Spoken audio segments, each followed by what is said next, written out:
Welcome to wizard.com. I'm maths teacher Aditi. We have this question here. The number 142 is divided into two parts such that when the greater part is divided by the lesser part, the quotient is 3 and the remainder is 14. What is the greater part? Now we know the rule. Dividend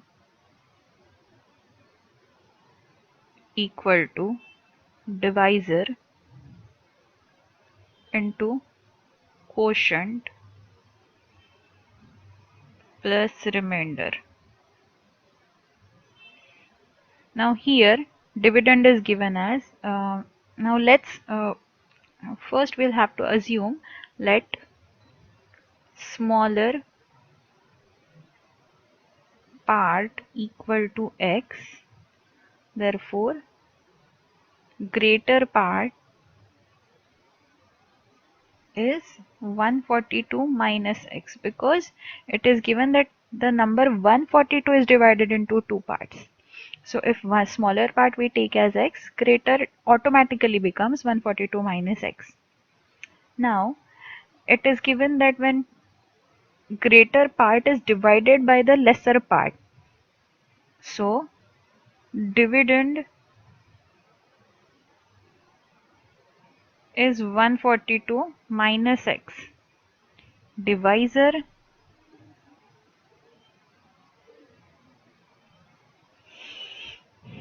is x because smaller part is dividing greater part, and then quotient is given as 3.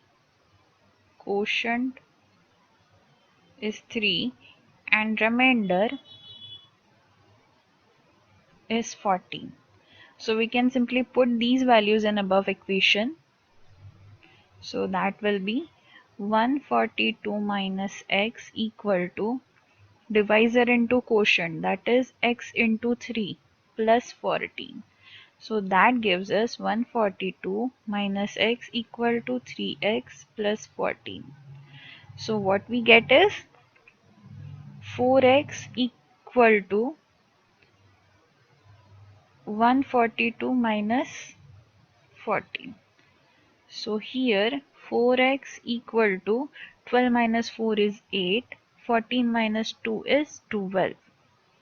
So what do we get here? X is equal to 32. So this makes greater part